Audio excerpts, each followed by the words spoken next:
उसको यूके आना, पीएसडब्ल्यू लेना 2 साल का, तो भाई वो 2 साल का नहीं है। अब वो आप लोगों के लिए पीआर रूट जो है वो 5 साल से 10 साल पे चला जाएगा। थर्ड रूल जो है भाई वो केयर वर्कर वीजास के लिए है कि भाई तो अगर कोई भी शॉर्ट कोर्स के ऊपर यहाँ पर आने की प्लान कर रहा है, काफ़ी ज़्यादा वीजास के अंदर जो है ना वो डिपेंडेंट्स भी खत्म कर देंगे। तो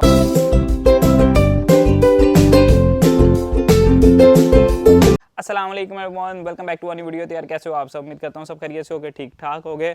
और मुझे पता है आप सब इसी वीडियो का इंतजार कर रहे हो कि भाई किस टाइम पे वाइट पेपर के जो है ना वो डॉक्यूमेंट्स पब्लिश हों और आप लोग जो है वो अपनी फीसिस जमा करवा, क्योंकि बहुत सारे ऐसे स्टूडेंट्स हैं स्पेशली जिन्होंने अपनी फीसिस होल्ड पे रखी हुई थी कि भाई रूल्स चेंज होंगे तो उसके बाद ही वो लोग अपनी फीसिस जमा करवाएंगे।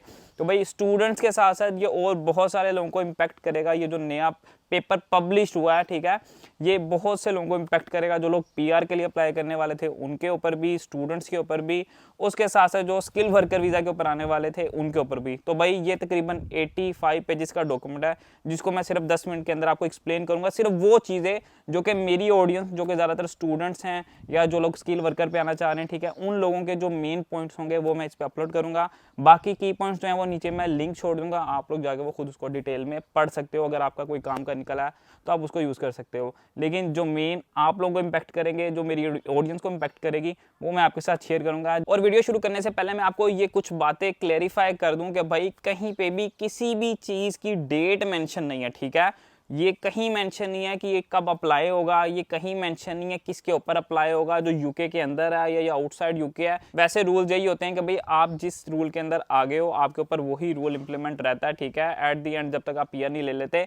लेकिन अभी कहीं भी कुछ भी मेंशन नहीं है। तो आप लोगों ने कमेंट सेक्शन में बार बार ये नहीं बोलना कि यार ये किसके ऊपर अप्लाई होंगे, जो यूके में है या जो यूके आने वाला है। ये मैं आपको पहले ही क्लेरिफाई कर रहा हूँ, कहीं भी किसी चीज़ की डेट मेंशन नहीं है कि कौन सा रूल कब अप्लाई हो रहा है, ठीक है।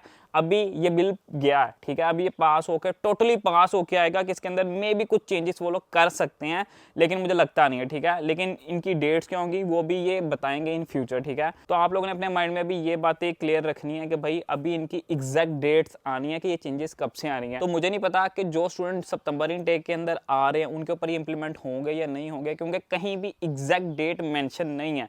होने चाहिए, मे बी ये 2 दिन में कर दें, मे बी ये हफ्ते के अंदर कर दें, मे बी महीने में कर दें, मे बी ये कह सकते हैं कि भाई 6 महीने के बाद। जैसे कि लास्ट टाइम भी कुछ चेंजेस आई थी तो उन्होंने कहा था कि यार हम इसको डायरेक्ट नहीं करेंगे, 6 महीने के बाद जो है ना इसको इंप्लीमेंट करेंगे।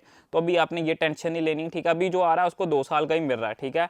लेकिन अगर ये भाई हफ्ते बाद रूल उन्होंने पब्लिश कर दिया कि भाई ये जो नेक्स्ट रूल है पीएसडब्ल्यू का रूल है, ठीक है, हम इसको चेंज कर रहे हैं, तो वो कब इंप्लीमेंट हो रहा है उसकी एग्जैक्ट डेट अगर वो बता देंगे तो वो भी मैं वीडियो में डिटेल में बता दूंगा। बाकी मैंने आपको क्लैरिफाई कर दिया। अब हम बात करते हैं कि भाई रूल्स कौन कौन से चेंज हुए हैं। तो बात करते हैं सबसे पहले रूल की। तो भाई कोई भी स्टूडेंट पहले ये सोच के आता था कि भाई उसको 2 साल का पीएसडब्ल्यू मिलेगा, तो भाई वो अब चेंज होके 18 मंथ्स का रह गया, ठीक है, यानी कि 1.5 साल का रह गया। पहले आपको 24 मंथ्स का मिलता आता था, यानी 2 साल का, अब उसको 18 मंथ्स का कर दिया गया, यानी कि 1.5 साल का। तो कोई भी स्टूडेंट आगे प्लान कर रहा है कि भाई उसको यूके आना, पीएसडब्ल्यू लेना 2 साल का, तो भाई वो 2 साल का नहीं है, अब वो आप लोगों के लिए 18 महीने का रह गया है। लेकिन अभी ये कब चेंज होगा इसकी एग्जैक्ट डेट नहीं पता। पीएसडब्ल्यू के चेंजेस के साथ साथ यूनिवर्सिटीज़ के ऊपर भी भाई इन्होंने थोड़ी सी सख्ती कर दी है। वो इस तरीके से कि भाई अगर कोई भी बंदा यहाँ पर आता है वो भी शॉर्ट कोर्स के अंदर, तो भाई उसके ऊपर बहुत ज़्यादा सख्ती कर देंगे, ठीक है। पूरा चेक करेंगे कि ये भाई स्टूडेंट कितना जेन्युइन है, मैक्सिमम लेवल तक ये जितना कर सकेंगे ना भाई वो इसको चेक करने वाले हैं। तो अगर कोई भी शॉर्ट कोर्स के ऊपर यहाँ पर आने की प्लान कर रहा है तो भाई वो भी अच्छे से प्लान करके आए। उसके साथ साथ यूनिवर्सिटीज़ के ऊपर एक और सख्ती ये है कि भाई अगर वो किसी भी बंदे को स्पॉन्सर कर रहे हैं जो यहाँ पर स्टूडेंट वीज़े के ऊपर आ रहा है, तो भाई उसकी फीस के ऊपर भी 6% टैक्स लगने वाला है। तो यूनिवर्सिटी को भी 6% टैक्स देना पड़ेगा आपकी जो ओवरऑल फीस होगी एक बंदे की। एक और इम्पोर्टेंट चीज़ जो कि मैं पहले ऐड करना भूल गया था, अब दोबारा से वीडियो में ऐड कर रहा हूँ, वो ये कि भाई अगर कोई भी डिपेंडेंट साथ में आ रहा है किसी स्टूडेंट के, तो भाई उसको भी इंग्लिश लेवल का टेस्ट, यानी कि ए लेवल 1 का जो टेस्ट होता है ना उसके इक्विवेलेंट कोई टेस्ट देना पड़ेगा, फिर वो साथ में आ सकता है। बात करते हैं हम सेकंड रूल की, जो कि सबसे बड़ी चेंज होगी मेरे ख्याल में। वो ये है कि भाई पीआर रूट जो है, आपने बहुत टाइम पहले से ये बात सुन रखी होगी कि यार पीआर रूट चेंज हो रहा है। पहले कह रहे थे 7 साल का हो रहा था, फिर कह रहे थे 8 साल का हो रहा है। तो भाई सबसे बड़ा धमाका आप लोगों के लिए ये है कि भाई पीआर रूट जो है वो 5 साल से 10 साल पे चला जाएगा। अब इसकी भी एग्जैक्ट डेट यहाँ मेंशन नहीं है और ये भी मेंशन नहीं है कि जो स्टूडेंट यहाँ पर आ गया हुआ है, ठीक है, जो ऑलरेडी रूट पे चढ़ा हुआ है उसका तो वो 5 साल का रहेगा, लेकिन जिसने अभी तक चेंज नहीं करवाया उसके ऊपर ये लोग इंप्लीमेंट करेंगे या नहीं करेंगे ये अभी कहीं भी कुछ भी मेंशन नहीं है। तो ये अभी आने दो, फिर मैं आपको एक अलग से वीडियो बना दूंगा। बाकी अगर आपको बहुत जल्दी है तो आप किसी लॉयर के साथ बात कर सकते हो। थर्ड रूल जो है भाई वो केयर वर्कर वीज़ास के लिए है कि भाई बहुत सारे लोग पाकिस्तान, इंडिया, बांग्लादेश से केयर वर्कर वीज़ा के ऊपर आ रहे थे। अब केयर वर्कर वीज़ा के ऊपर आप लोग नहीं आ सकते। ओवरसीज़ के लिए ये लोग कह रहे हैं कि भाई हम इसको बैन कर देंगे। अगर ये लोग इसको चलाएंगे भी तो भाई कोई हाई लेवल के सर्टिफिकेट्स ये लोग मांगेंगे जो कि आपको प्रोवाइड करने पड़ेंगे, फिर आप लोग यूके आ सकते हो। इसके बगैर आप लोग skill worker visa as a care worker यहाँ पर नहीं आ पाओगे, क्योंकि बात यह है कि ऑलरेडी इतने ज़्यादा लोग इस वीज़ा पर आ चुके हैं, उनके साथ इतनी 2 नंबरी हो चुकी हुई है कि भाई अब जो है ना 2 नंबरी से मुराद ये कि वो यहाँ पर आ गए हैं, उनका जो बंदा था वो पैसे लेके फरार हो गया, ठीक है, उनके पास काम नहीं है। तो इस वजह से अब वो कह रहे हैं कि भाई जो लोग यूके के अंदर ऑलरेडी हैं पहले उनको काम दो, ठीक है, अगर वो शॉर्ट पड़ते हैं फिर यहाँ के लोगों को ट्रेन करो, फिर उनको काम दो, ना कि आप ओवरसीज से मंगाओ, ठीक है। तो ओवरसीज वाले जितने भी केयर वर्कर पे आने की ट्राई कर रहे थे भाई उनको ये लोग बैन कर देंगे। अब हम बात करते हैं नेक्स्ट रूल का। तो भाई अगर आप लोग स्किल वर्कर वीज़ा के ऊपर आने वाले हो तो भाई आपकी जो जॉब रिक्वायरमेंट होनी चाहिए वो लेवल 6 के बराबर होनी चाहिए, ठीक है।